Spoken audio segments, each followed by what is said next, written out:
Jai Hind friends, welcome to Step for Special. Today in this video we will discuss DED Special Education HI Paper 6 Unit 3.2.3 Assessing Specific Language Aspects Involved in BLC. आइए इसके बारे में कुछ basic information है वो प्राप्त करते हैं। 3.2.3 Assessing Specific Language Aspects Involved in BLC। आइए इसके बारे में जानते हैं कि इस प्रकार से आधारभूत सामान्य भाषा योग्यता में सम्मिलित विशिष्ट भाषा आकलन के तथ्य शामिल होते हैं। इन सब चीज़ों के आधार पर ही जो भाषा का आकलन है वह किया जा सकता है। आइए इन सब चीज़ों के बारे में जानते हैं। भाषा का आकलन भाषा के विभिन्न तथ्यों को स्पष्ट करके किया जाता है। किसी क्षेत्र में इन तथ्यों की उपस्थिति का जांच करना कठिन होता है। अब यहाँ पर बताइए कि कुछ ऐसे जो एरियाज होते हैं जहाँ पर इन सब चीज़ों के बारे में जांच करना कठिन हो जाता है या जांच नहीं हो पाती है। श्रवणबाधित बालकों को निर्देशन तथा उनके तृतीय स्तर में समस्या होती है। श्रवणबाधित बालक कभी कभी प्रश्नों को समझते हुए भी उसका उत्तर नहीं दे पाते हैं।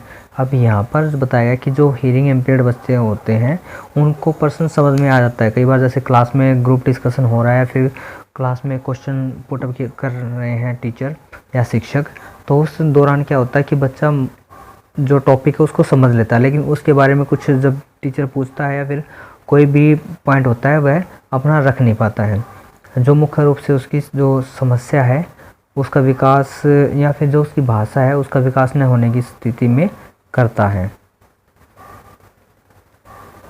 आगे दिया गया है, अतः इस कार्य के लिए भी शिक्षक औपचारिक परीक्षण की मदद लेता है, जिसमें शिक्षक बालकों का अवलोकन विधि द्वारा शिक्षण करता है। अब यहाँ पर जो शिक्षक है उसके सामने जो कार्य होता है कि वह उसका औपचारिक परीक्षण लेता है। अब इस परीक्षण की मदद से क्या करता है कि वह जो बच्चे की योग्यता है उसके आधार पर ही उसकी जो शिक्षण है उसका जायज़ा लेता है या फिर उसका बारे में पता करता है, उसका असेसमेंट करता है या उसकी जाँच करता है। ये यहाँ पर बताया गया है। आइए इसमें आगे जानते हैं। किसी छात्र के भाषा क्षमता के जांच के लिए शिक्षक को चाहिए कि उसकी कक्षा में एक स्तर की आयु के बालक हो और निर्देशन की गति समान हो तथा साथ ही भाषा स्तर की भी जांच हो। अब यहाँ पर जो शिक्षक है उसके लिए ज़रूरी होता है कि भाषा क्षमता के बारे में अगर जांच करना है उसको, तो उसकी कक्षा में सभी बच्चे हैं जो उनका एज ग्रुप एक समान हो, कि बेसिक रूप से जो बच्चों का जो एज ग्रुप है वहाँ पे डिस्कस हो रहा है जिसके बारे में बात की जा रही है वह 5 ईयर टू 6 ईयर होना चाहिए या फिर 5 to 0.5 तक, यानी कि 5 से 5.5 साल वर्ष तक का बच्चा होना चाहिए। इन सब बच्चों के बारे में जब हम लैंग्वेज का असेसमेंट करते हैं या फिर उनकी एक बेसिक जो योग्यता है उसके आधार पर जब हम बच्चों का आकलन करते हैं, जाँच करते हैं, तो उस चीज़ को औपचारिक परीक्षण के नाम से जाना जाता है। और यहाँ पर बच्चे की जो अवलोकन विधि है, अवलोकन विधि के द्वारा उसकी जो शैक्षणिक योग्यता है उसके बारे में जांच की जा सकती है। ये यहाँ पर बताया गया है। किसी बच्चे की जो आवश्यकता है उसके अनुसार उसको सहयोग देते हुए आगे बढ़ाना है। अब आगे दिया गया इसके अंदर, सामान्य बच्चों में भाषा की क्षमता सामान्य होती है जबकि श्रवणबाधित बालकों में भाषीय दोष पाया जाता है। अतः इनमें कम आयु में भाषा विकास के लिए पूर्व प्राथमिक परीक्षण देना आवश्यक होता है।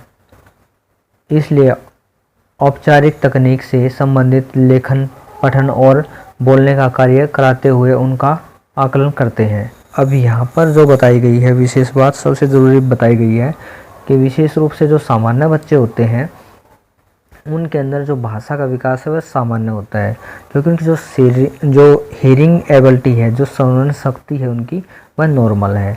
जबकि एक श्रवणबाधित बच्चा होता है या CWHI बच्चा है, hearing children with hearing impairment, उसके अंदर क्या होता है, जो भाषा दोष होने की वजह से उसकी आयु के अनुसार उसके अंदर भाषा विकास नहीं हो पाता है, जिसकी वजह से बच्चे का जो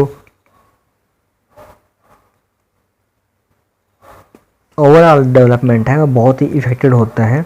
इन सब चीज़ों के बारे में जानने के लिए या फिर संबंधित जो औपचारिक तकनीक है से संबंधित जो स्टेप है वो लिए जाते हैं, जिसके अंदर लेखन पढ़न और बोलने की जो समस्याएं होती है उनके ऊपर ध्यान देते हुए कार्य किया जाता है और बच्चे की जो समस्या है उनको कम किया जाता है या फिर उनके बारे में मैनेजमेंट के प्लान बनाए जाते हैं। इन सभी चीज़ों के आधार पर हम कह सकते हैं कि यहाँ पर जो assessing specific language aspects involve in BLC है उन सब के बारे में हम यहाँ पर समझ सकते हैं कि किस प्रकार की जो विशेष आवश्यकताएं होती हैं जो बच्चे को भाषा सीखने के क्षेत्र में योगदान देती है और उनके अभाव में बच्चा किस प्रकार से जो एजुकेशन का क्षेत्र या फिर ओवरऑल डेवलपमेंट है उससे पिछड़ जाता है। इन सब चीज़ों के बारे में यहाँ पे हमने डिस्कस किया है। ये यहाँ पर ये यूनिट ख़त्म हो जाती है। अब इसके बाद हम यूनिट करेंगे 4। तब तक बने रहिए हमारे साथ स्टेप फॉर स्पेशल।